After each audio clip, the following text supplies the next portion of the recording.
दोस्तों, सीरियल तुमसे तुम तक के आने वाले ट्रैक में अब कहानी एक ऐसे मोड़ पर पहुंचने वाली है जहां ड्रामा, इमोशंस और टकराव सब कुछ एक साथ देखने को मिलेगा।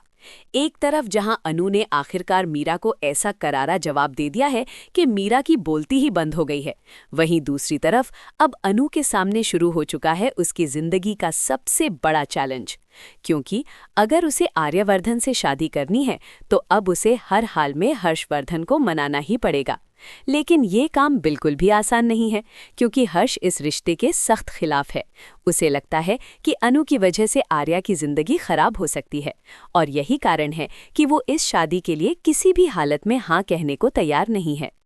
आने वाले एपिसोड में आप देखेंगे कि अनु हिम्मत जुटाकर सीधे हर्ष के केबिन में पहुंचती है और उससे बात करने की कोशिश करती है।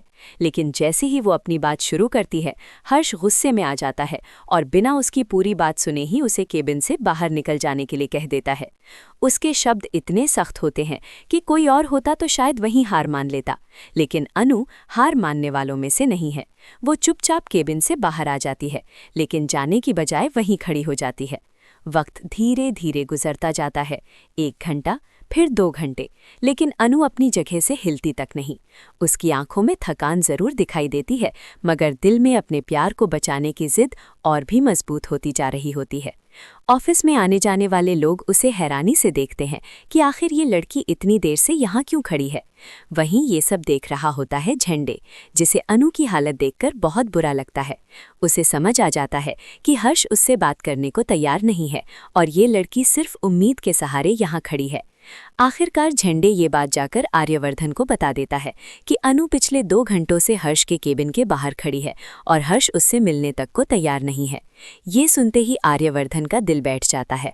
उसे बहुत बुरा लगता है कि अनु उसके जी इतनी तकलीफ उठा रही है।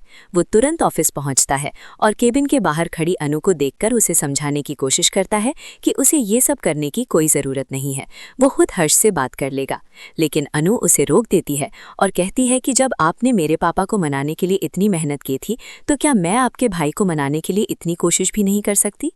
अनु की ये बात सुनकर आर्या कुछ पल के लिए चुप हो जाता है, क्योंकि उसे भी एहसास होता है कि अनु का प्यार कितना सच्चा है। इसी बीच केबिन के अंदर बैठे हर्षवर्धन भी सोच में पड़ जाते हैं कि आखिर ये लड़की इतनी जिद्दी क्यों है, जो 2 घंटे से बाहर खड़ी है और जाने का नाम ही नहीं ले रही। धीरे धीरे उनका दिल भी पिघलने लगता है और आखिरकार वो अनु को अंदर बुला लेते हैं।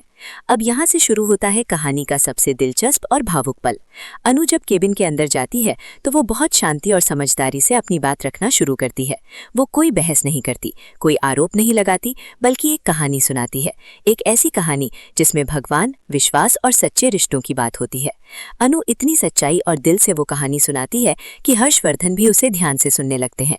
जैसे जैसे कहानी आगे बढ़ती है, हर्ष के चेहरे के भाव बदलने लगते हैं और आखिरकार जब कहानी खत्म होती है तो उनका दिल पूरी तरह पिघल चुका होता है। वो समझ जाते हैं कि अनु का प्यार सच्चा है और वो सच में आर्या की जिंदगी में खुशियां ही लाएगी। इसी एहसास के साथ हर्षवर्धन को अपनी गलती का भी एहसास होता है और वो अनु से माफी मांगते हैं। इतना ही नहीं, वो आर्यवर्धन से भी माफी मांगते हैं कि उन्होंने बिना समझे इस रिश्ते का विरोध किया। इसके बाद वो खुद आगे बढ़कर आर्या और अनु का हाथ एक दूसरे के हाथ में रख देते हैं। ये पल बेहद इमोशनल और खुशियों से भरा होगा, क्योंकि आखिरकार हर्ष की अनुमति मिल चुकी है और अब आर्या और अनु एक दूसरे को गले लगाते हुए नजर आने वाले हैं। लेकिन दोस्तों, जहां खुशियां होती हैं वहां जलने वाले भी पीछे नहीं रहते। दूर खड़ी मीरा ये सब देखकर अंदर ही अंदर जलने लगती है, क्योंकि उसकी सारी चालें और साजिशें अब पूरी तरह फेल हो चुकी हैं। उसने मानसी के साथ मिलकर जितनी भी कोशिशें की थीं, सब बेकार हो गईं।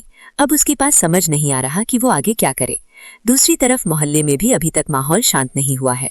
शर्मा जी और पुष्पा जी ने जो प्लान बनाया था कि चाय और पकौड़े खिलाकर मोहल्ले वालों का दिल जीत लेंगे, वो भी पूरी तरह फ्लॉप हो चुका है।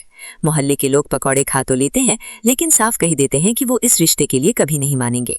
अब सवाल ये है कि जब परिवार का विरोध खत्म हो चुका है, तो क्या मोहल्ले वाले भी कभी मानेंगे, या फिर ये लड़ाई अभी और लंबी चलने वाली है?